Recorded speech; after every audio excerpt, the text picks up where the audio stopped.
Yo, yo, yo. Welcome to episode number 15 of the Living for a Living podcast. Living for a living, baby. How you doing?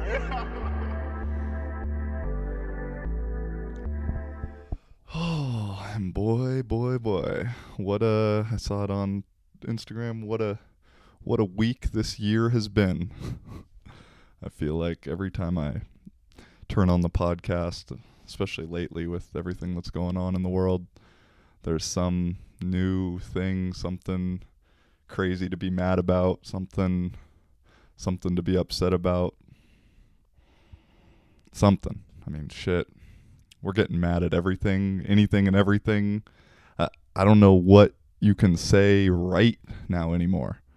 I mean, and so I'd just like to, before I get into it, I'd like you to start. If you could just take 5 seconds right now, 10 seconds, and just think about something you're happy about and that you feel blessed about right now. Because I know I'm guilty of it in the social media world. Complain. Fuck this, fuck that.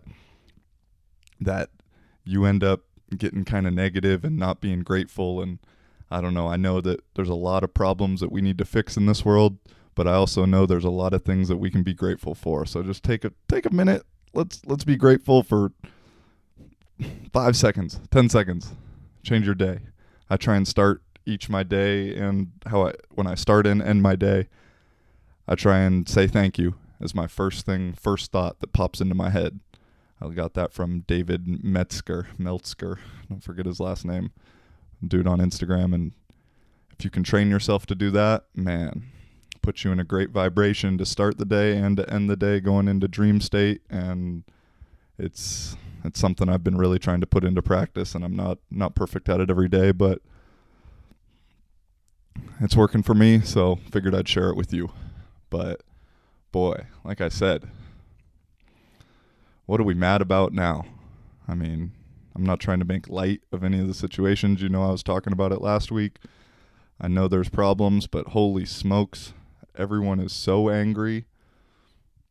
And I get it that there needs to be anger. I just think we're directing it in the wrong direction completely.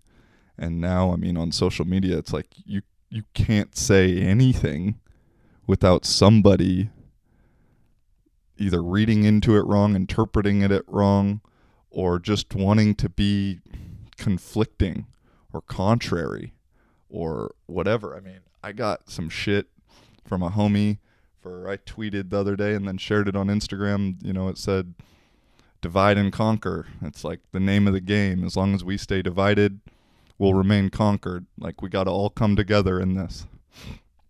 And I mean, he came at like, and maybe he wasn't coming at me. You can't ever tell the tones on social media and through text. And so, but just how it appeared to me, and I try and always respond, and I know maybe my tone gets lost also, but I finally said,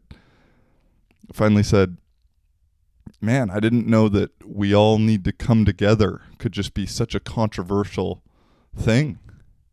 But holy smokes, I guess it is.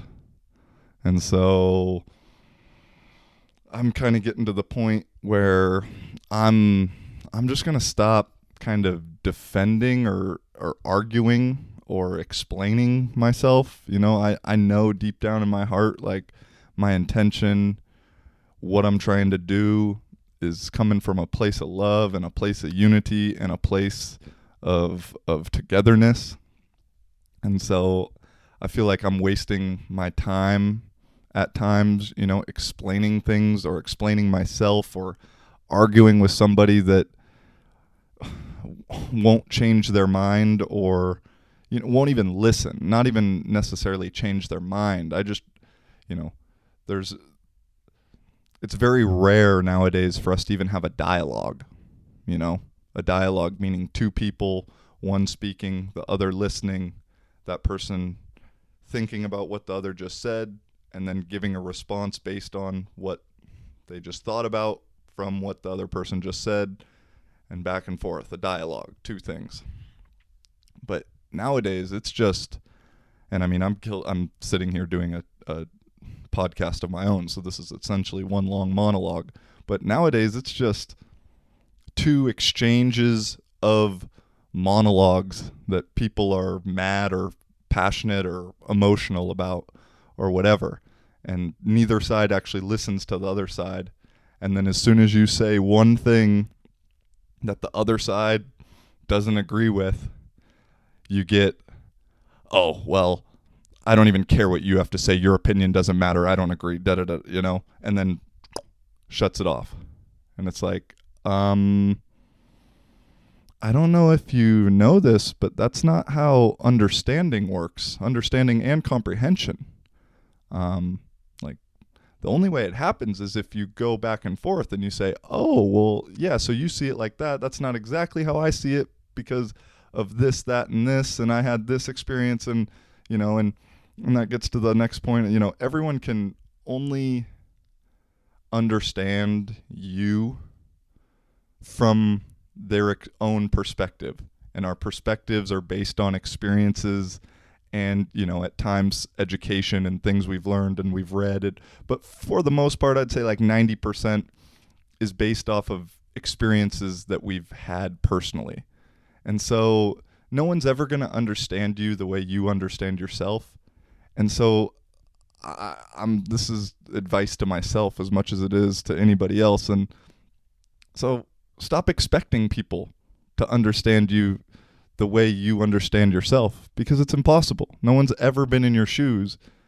And while I think empathy and sympathy are incredibly important, and I feel I have an ability to put myself in other people's shoes maybe better than some, I still don't know, and we still don't know. And so I don't know, that was just kind of a thing I've been thinking about. And with everything that's going on, I think an important point to kind of start on, I know this is 5 minutes in, but to start on is, if you're emotional, then you are controllable. I'll say it again. If you're emotional, then you are controllable. One way or the other. Because as soon as you get in your emotions, as soon as you, black out, red out, whatever it may be. I've been there myself. When I'm in football mode, you can ask every referee I've ever played with or some teammates I've played for, guys on the other team. When I get incredibly emotional, I don't have control over what I'm going to do. I've fucking thrown a helmet down. I've, yelled at people, which I never do in normal day-to-day life, because in normal day-to-day life, I try and keep my emotions in check. And now when I say when you're emotional, you're controllable, I don't mean to be free of emotions. I hope you can see the difference there. Because you can still feel happy and sad and angry and joy and all of those things. But when emotional, that emotion trumps, no pun intended, your thoughts, then you're controllable. And so that's just something I'm seeing, I need to get off Twitter. Although Twitter's a lot of fun right now. I've had way more fun, but I'm like addicted to it, because every time you get on, you see something new and crazy, but it's getting to the point now where just a lot of complaining and a lot of, contrarianism. Just people wanting to argue for the sake of arguing. And I mean, I think it's good to see it for a little bit, but also to know that it's not the full spectrum of the world. It's only the people who are actually on Twitter. And yeah, but I'm having fun with Twitter, so you can follow me. I'll do that little thing. I think I formulate some of my ideas for the podcast through tweets. Like right before I started this, I kind of went back and looked at some of my tweets throughout the week of like little ideas that'll pop into my head, and some are a little subliminal and whatever, just so I can look back and realize like, oh yeah, I remember what I was thinking when I said that.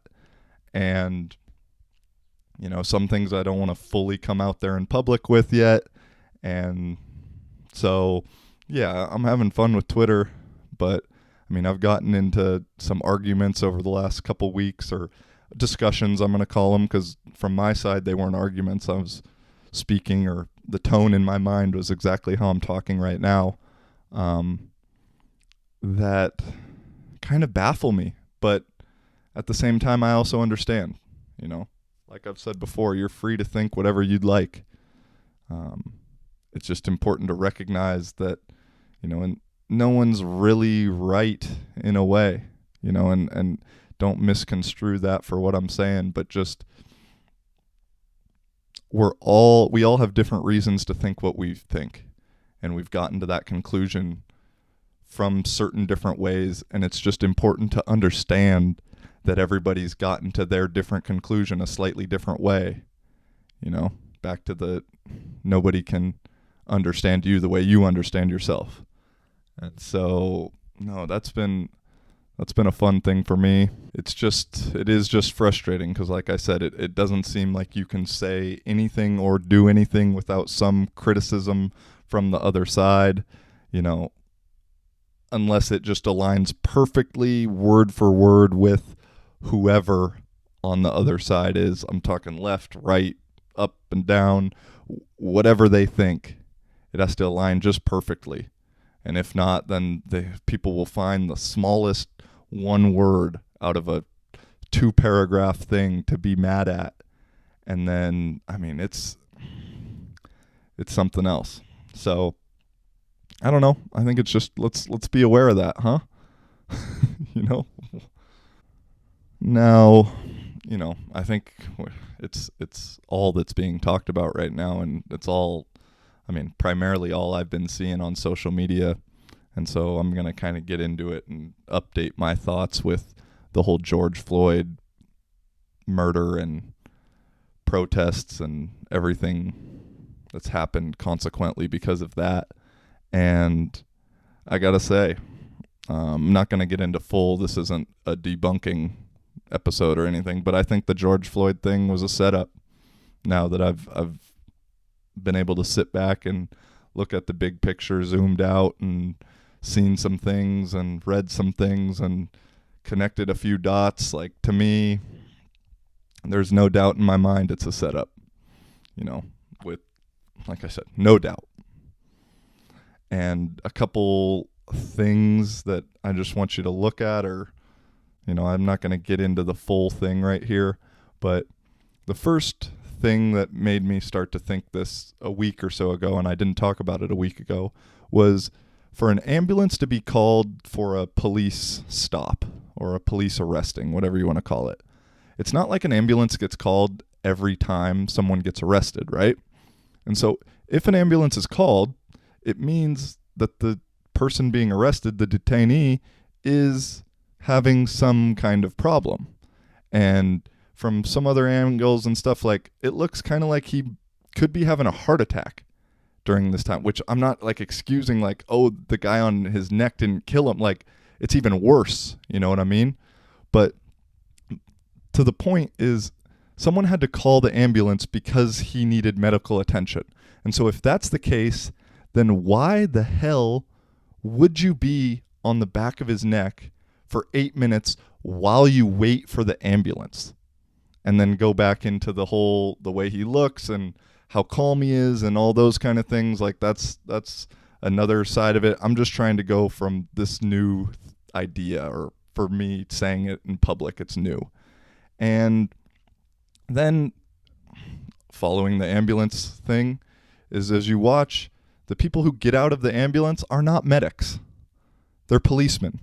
And from everything I've seen and researched, which hasn't been everything in the world, obviously, but from what I've seen, that's a very rare thing too. It was policemen that got out, armed with bulletproof vests, got out of the driver's seat, got out of the passenger seat, got out of the back.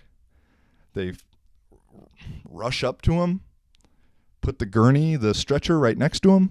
They don't check his vitals one time. Not protocol at all.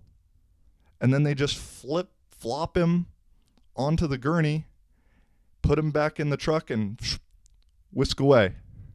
And if you look, it happened so quick, and it so to me staged, planned. Like let's make it look real, but let's get in and get out, and away he goes, you know. And so that one really kind of got me sketched out with it.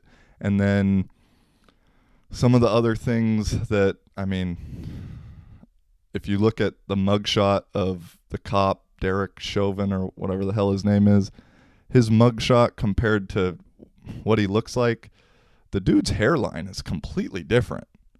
I mean, unless he got, I mean, in the mugshot, he's got a straight line. He's lined up. But in real life, he's got the little, I don't know if it's a widow's peak or what exactly it's called, but he's not lined up. He doesn't have the straight line, that's for sure.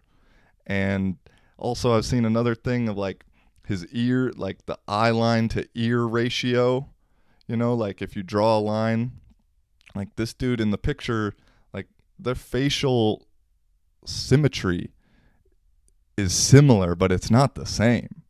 And so I don't know, those couple things are just a little bit interesting to me.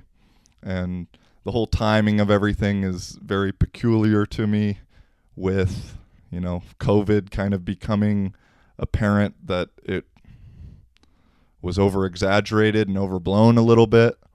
And on that note, you know, I don't get, and I gotta say it every time before I say something about liberals or conservatives, I'm neither. I figure I'm right in the middle. Sometimes I'm liberal, sometimes I'm conservative, depending on what I think is common sense or correct in that situation.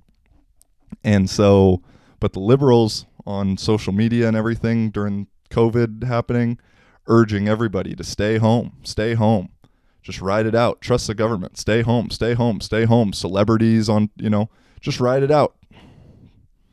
And now this happens, and literally everybody's tune has changed. You got to go out and protest. You got to go out and do something. You got to go do that. I mean, I've heard one news report talk about, well, the dangers of it, and I guarantee you when the protests are all said and done, the numbers are going to spike back up. Miraculously, they're going to spike back up like a day or two after the protest ends, which doesn't make any sense because they've already told us there's like a 2-week incubation period. So in order for those numbers to spike like that, then the people who were at the protests would have had to literally go and get tested in the middle of their protesting, which I don't think is happening. And so, you know, that's a just a strange one to me.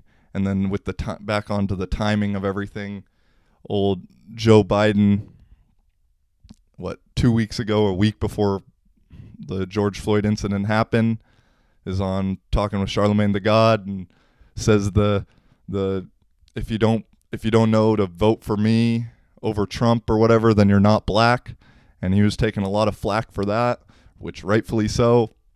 And then backtracking and basically blaming Charlemagne, or not fully blaming him, but putting a lot of responsibility on Charlemagne and not a lot on himself. And to me, I think, in my opinion, like Trump was close to getting a lot of the black vote. I mean, I think he has a lot more than people really understand, to be honest. And I don't know this for sure, but just from conversations I'm having and people I'm talking to, is I think there's a lot of people that support Trump that aren't vocal compared to the people who don't support him that are very vocal. And so it gives this like illusion of discrepancy. For the record, I don't vote. I won't vote until this system changes. I don't live in the country primarily, so I kind of feel I'm on the outskirts. And like I said, I don't want to have to choose between a lesser of two evils. That's not my style. But all of these other, if it is your style, that's cool. I respect you. Do you? And I hope the best for whatever side you're on, you know? But yeah, the timing of that is just a little interesting to me. Little bit interesting for sure. And now I think what we're on not day 9, day 10 of protesting. And, I think the protesting is great. People coming together from all walks of life, all races, everything. Like, that part is awesome. There's some unity going on, even with certain police stations. The police are kneeling with people. They're marching with people. The army's dancing with people. I mean, I don't know. I think that's the 2020 version of protests. Maybe, I don't know. I didn't ever go to one in the 60s, but I saw like the military doing the Macarena or some shit with everybody. I'm like, what does this have anything to do with anything right now? But I say all of that because I think the protesting is great. Everybody I talk to and ask about the protest, I urge you to think about, like, what is the goal? What is the objective of the protest?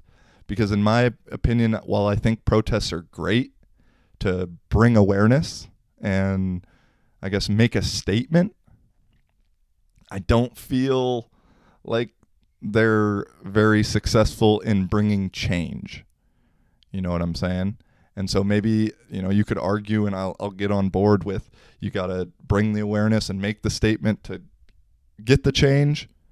But we've been doing it for a while, protests multiple times throughout the last 10 years. And I'm just wondering what change it has brought. And so I'm just in the mindset of thinking this in general in life, but like everything I'm doing, whether it be big or small, I'm trying to think what's my end result? What am I trying to, the end result could just be have fun.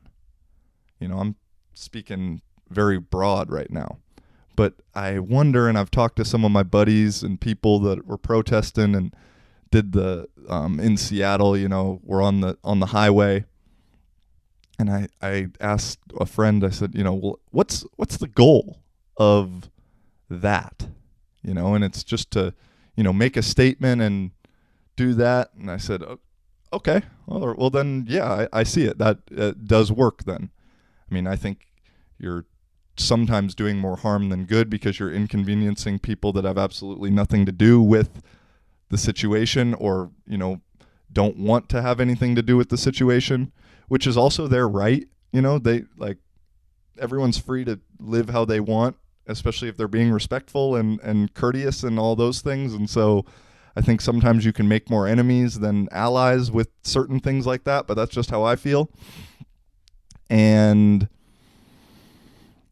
I just implore you, to ask yourself with anything, and I'm not some fucking guru on anything out here. It's just, these are advices to myself and reminders to myself that, like, what's the purpose? What's the goal? Why am I doing this with anything? And, I see that with the protests and, I mean, on the other side too, the looting and the destruction, I totally believe that, I mean, a large percentage of it is not happening by the actual protesters. It's people being paid to come in and incite this stuff. And I saw some video of a guy, Dion Cole put it up, maybe I'll throw it up here or link to it or something, where, they lit a cop car on fire in LA or whatever. It's an old ass cop car. Decals are all old. It's just randomly in the middle of the street.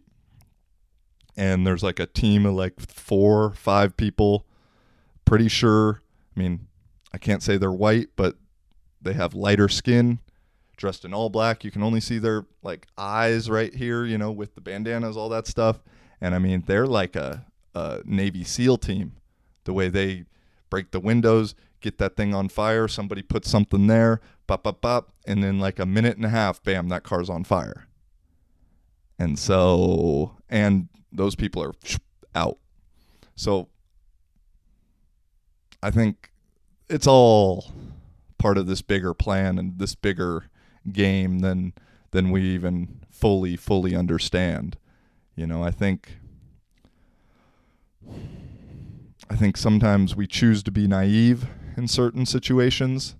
And I was starting to watch, I started the Epstein documentary on Netflix a couple days ago. Just finished episode 2 last night. And I mean, it's sick, but it's a good documentary. And I'm shocked that it's even out on Netflix, with the way that they've kind of tried to sweep his death under the rug, his suicide under the rug. But something that I wanted to relate or make people maybe who don't think that, there's the rich and powerful people that are controlling the world, like is happening, is just take the Epstein case and situation. And I mean, he did some bad shit to hundreds of girls probably for 10, 20 years, a long time. And with his money, I mean, and he's rich and powerful, don't get me wrong, but he's not the most rich or the most powerful. But he was able to, make things disappear, whether it be from the FBI, whether it be from the media, whether it be from the police, whether it be with the witnesses, whatever. Like, he made that shit disappear for a long, long time. And there was a lot of evidence. And, and so think of that now on a scale of like the world, rather than just Epstein exploiting and using underage girls, which is just sick. I mean, it's crazy. The like pyramid scheme that he had set up was astonishing. But think about that, that's a sample size of it, and think about it on a world scale and how possible it is to do things and cover things up and make things look a certain way if you got the cheddar, And so that's something I kind of was thinking about, that like, dang, it's like a perfect example. And, another kind of thing with that is through the first 2 episodes so far is, they got Trump in there.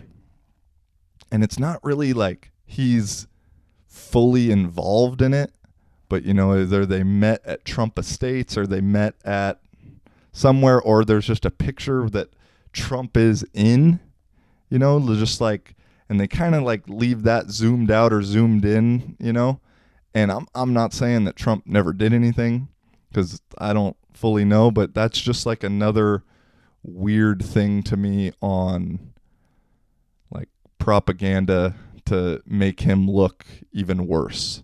And I bring up the word propaganda in it because I learned another thing this week.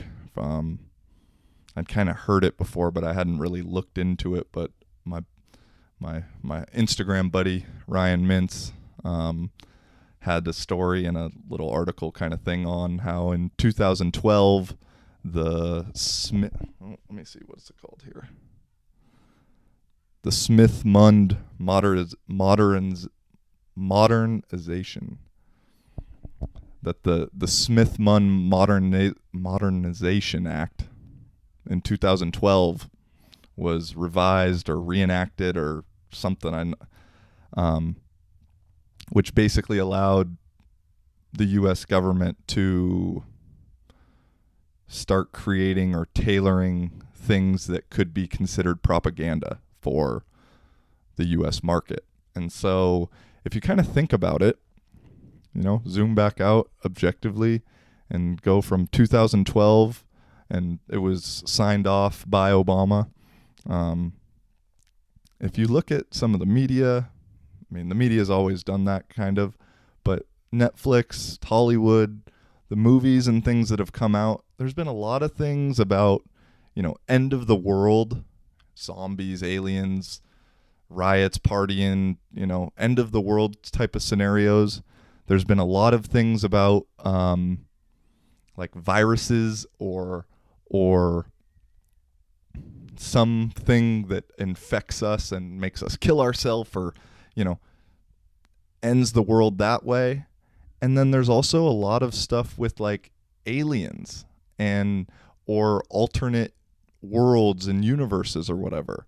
And so I keep kind of joking around with my friends and family and like saying, I, I'm calling it now. Like, I think there's going to be aliens that come to the planet within the next year. And call me alternative if you want. But if it does happen, this will be an awesome video for myself.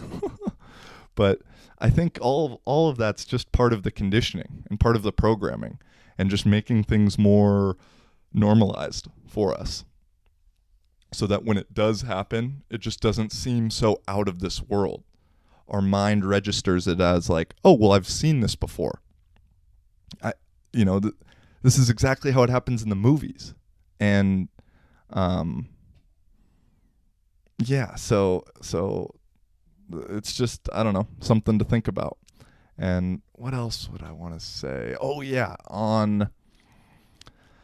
this week on Tuesday was Blackout Tuesday on Instagram. And the way I view media and social media and everything now, but media just in general, is kind of like, I view it like a magician.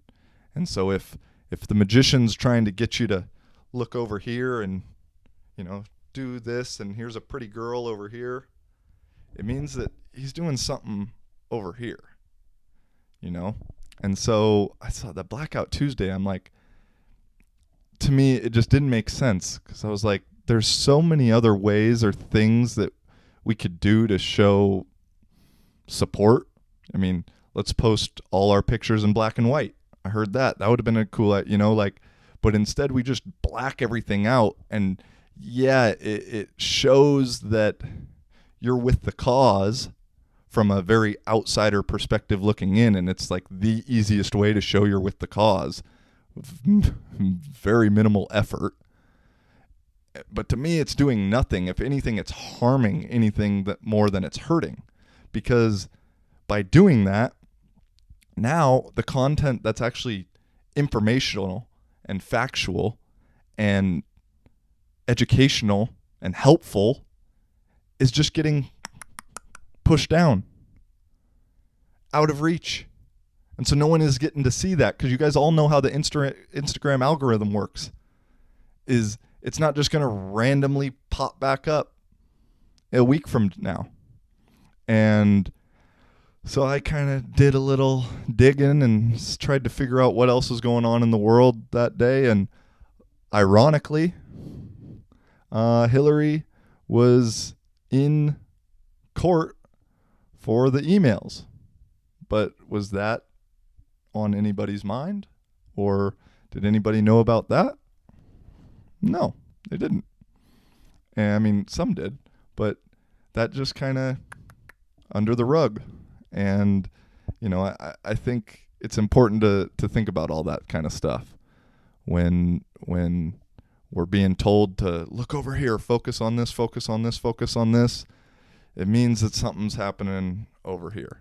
A lot of the times. Most of the times, I'd say. And so, yeah. I think that's, for the most part, what I wanted to say. I was trying to not get too in depth on anything, because I don't want to.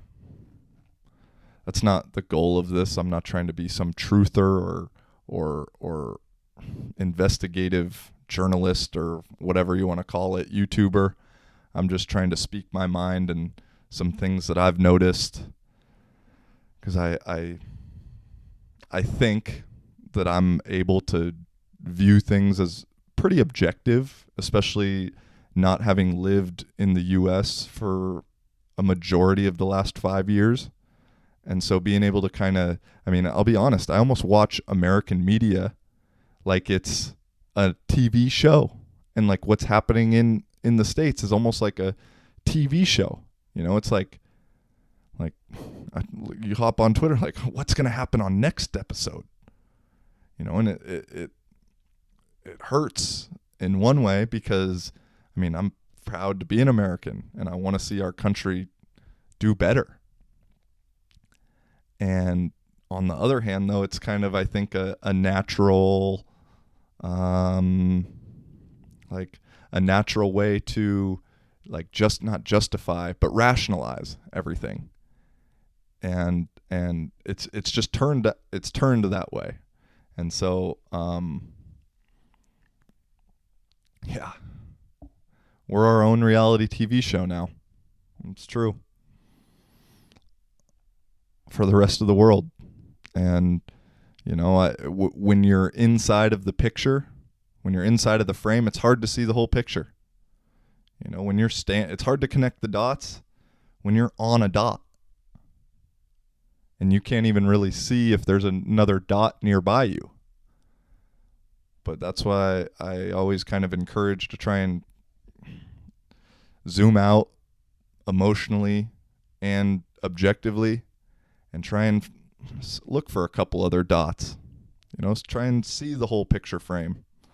And, I think that's what we need. And I think a lot of people are like that, just to be honest. A big majority of my circle is in that area where they can see, whether they live abroad, whether they're American, whether whatever. And so I think, a problem that we have right now on social media especially is the loudest people are the ones on the polar sides of the spectrum.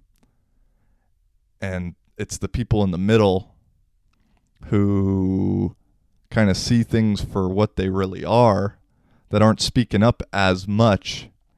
And so it feels to all those people out there like that. I think it feels like we're alone at times in that kind of middle ground. But in reality, I think there's a lot more people like that than we are really aware of. So, yeah. Sorry, this one wasn't very funny. I've been trying to bring a little bit of humor into these because, the podcasts I watch and like are all comedians for the most part. And goddamn, Theo Vaughn is the funniest dude on the planet. I don't know. He doesn't need my plug, but if you haven't watched either one of his podcasts, go do yourself a favor and turn those on. That guy is absolutely brilliant. And he's probably maybe one of my dream guests for this podcast. I'm going to try and get a guest on this week or next week. And yeah, I'd say we're at time right now. I appreciate everybody for tuning in and supporting as always. We got to do this together, and that's the ultimate goal. I know maybe sometimes some of the stuff I say, my ultimate goal is to bring unity and bring togetherness. And I think maybe sometimes my route of doing that, or my way of doing that, can be a little bit roundabout rather than just super direct. But I think that's also necessary at times in order to, sometimes you got to go the long way to get a couple more people in the bus route. If you just go straight at them, you're only getting certain people on that straight route. So, yeah, that's where I'm at. And I told you I was going to have some more football news, but I don't right now. I got some new information, some new things blossoming, got some decisions in the making that I'm going to have to really think and consider on. But hopefully next week or the week after that, I'll have a new team that I'm repping, and I'm excited about that. So, as always, you're very much appreciated, especially if you watch to the end. Please, if you do watch to the end, throw a comment on there. Just let me know. Like, I'll subscribe back. I'll whatever. Like, if you're watching to this part of the YouTube of the podcast or listening on Spotify, like I'm super appreciative of that. And so if you could let me know, that'd be really cool also. I think I got recognized. Well, I didn't even allow it to get recognized because I was playing basketball at the park the other day, and a dude came up to me and was like, "Hey, what's up, bro?" And right as he said that, I was like, "What's up?" But as he said that, my team was up, so I had to go play. And I said, "Hey, bro, sorry, I got to go play. I'll talk to you when you get back." And then it started raining, so everyone left, and I didn't get to talk to this guy. But then I got a comment on one of my Nepal videos saying, "Hey, it's the guy from the basketball courts." And so I think I'm kind of mad at myself. I think he was going to tell me he had seen my YouTube videos, and he was going to be the first guy ever for me to see in public that has said, "I know you from YouTube." And I was pissed at myself because I rushed it and to go play a shitty 3-on-3 basketball game where I think I missed 3 3-pointers. But my guy in the pink shirt, my dude, if that's what you were saying, which I think it was, I'm almost positive. Much love to you, brother. And all right, I'm going to wrap this up. If you've been noticing, to all 5 of you who've been watching to the end, I close it out now with my guy, Colin Charles, one of my main homies, on a track that's probably one of my favorite songs ever that you can't get because it's not even a real song. It's just a freestyle he did while we were chilling in Orlando about a year ago, and it's called "Listen Up." And that's what I've been riding out to because I think it's a great theme. It's got some soul to it, talking about a girl, but also just the theme of like, yo, listen up, people. We got to start listening. So I'll let my guy Colin take us away. All right? Peace and much love, y'all. See you next time. Tell me, baby. Yeah. What's that story? I've been thinking about you lately. Yeah, come on. Tell me, darling, What else? you're a star girl. What else? How the fuck do you not know the deal? What else? I've been thinking about you lately, and What it's else? got me going crazy. What else? I'm playing for you, baby. What else? Listen up. Listen up, got me thinking about you, baby. And it's happening all the time. So I'm playing for you, darling. Listen up, listen up. Listen up.